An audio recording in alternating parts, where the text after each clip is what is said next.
What is up, ladies and gentlemen of the YouTubeverse? As I promised, as I said, I am here showing you the tank. You can see the heater in the back and everything. You can see the tubes. You can see the air stones. You can see the stuff all the way to the back. Now there's going to be a slight bit of some, like I said in the preview, little short thing I was doing. I'm leaving a little bit of that algae in the front because I want to talk about that. Most of it's off the front viewing glass anyway, but I usually allow beneficial algae to grow on the glass I don't really view through. Everything in here is on purpose as far as the way it looks. The fogginess was not intended. It was a lot of those guys. I have been clearing them out quite often, I will say. And thankfully, because I've taken a bunch out and I have an outdoor 10-gallon tank that they live out the rest of their lives in. But I am very happy with the way things are looking and how they're going and all this stuff. And I keep catching glimpses of something. I think there might be some baby coolie loaches, or I don't know. Every once in a while I'll catch a little glimpse of something. But the water is this color. They call this black water a tank. I like calling it a dark water because I've seen black water. It's when you get charcoal in your water on accident and it turns completely pitch black. And that's not fun. Can't see a darn thing. I like calling it a dark water tank though. The plants are Anacharis, some ferns. Got some ferns in the back. These are smaller fern plants that were air grown at first, so they are taking a moment to kick in. Got a nice little bedding of some moss to kind of cover, and a little bit kind of attaching to Mopani wood pieces and things like that. I did unfortunately have some guppies pass away because one of the guppies I brought in I did not notice had fin rot, or as pretty much came from ick. And I was able to save a majority of the fish, but the time I realized that she was sick when I brought her in from the fish store thing and everything, a couple of the other guppies had already picked it up from her. And unfortunately, I lost about 3 or 4 guppies, and that's why I haven't shown the tank for a bit. I wanted to make sure I got the illness out and that everyone was doing good. And thankfully, the shrimp are unaffected by stuff like that, so those guys are just chilling and walking around and doing their thing. And then the guppies, like I said, holding out, hanging out. I don't know what they doing, man. They just kind of... That one's just resting on the moss bed is what's happening there. And actually, I will say, it's a bummer they passed. But now that there's only a few of them left in there, they've kind of calmed down. They're not chasing each other around as much. Summers is back there, up on the top. With the light glare, it's really hard to catch him. See if I can kind of... Oh, it's going to zoom in on that. He's back there just floating. He does that a lot now. He's an older betta. But back to this here. Enough talking about my fish. We do have the loaches and stuff. The yo-yos, they're hiding because I turned the lights on. So they're back behind the Mopani wood, actually. You can kind of catch glimpses of their fins moving around if my hand wasn't in the way. There we go. Yeah, no, maybe.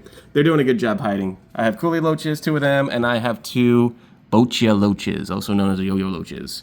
The water is mostly this color thanks to the Mopani wood, as I've mentioned. I have used Catappa leaves and bark, and it is very much a very safe environment for live bearers and stuff. She is a special case, this one here. She was not born in this tank. She was brought in.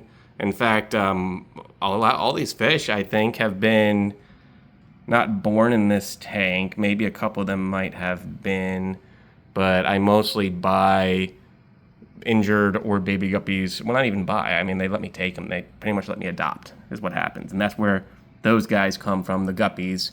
I am not a guppy breeder. I do not do that. For those who do that, understand, you guys do your job. My job is just taking care of animals, so I'm not worried about trying to breed them and this, that, the other, though I've had babies in this tank, and what I do is I do bring them over to a local fish store, and they help me out with that a lot. But this is very healthy, very safe, very natural. That's enough about my tank for today. I just wanted to talk about that. I haven't really done a video about its updates or anything because it's been stinking cloudy in here, very bad a lot. But this natural rustic sort of look that I do here is my favorite type of look. And I'm going to show you guys the top bit.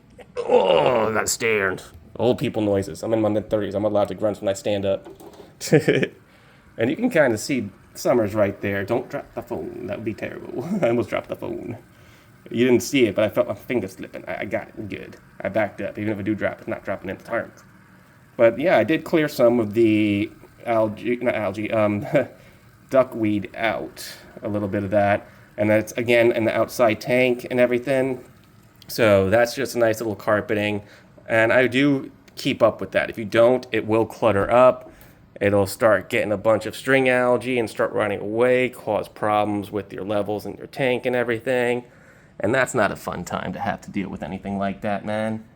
But this tank is doing as it is. These Malaysian snails are just in there now, and I keep moving them out, and I keep handling it, but they're just always going to be in this tank now. So they're just, as long as there's not too many, and they ain't overrunning your plants, that'll be all right. But I had an explosion because I was not keeping on the up and up, and I did see a few. I was like, oh, okay, not a big deal.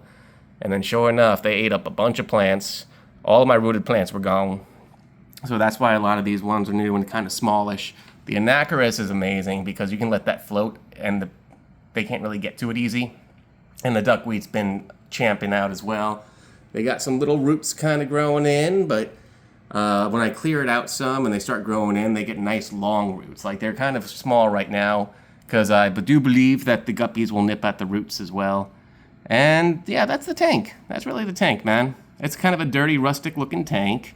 And I say dirty in a loose term. I'm not calling it dirty to make fun of it or hate on my own design in tank. It's just dirty as nature is dirty. And that's very, very good for these animals. I have a lot of bottom dwellers.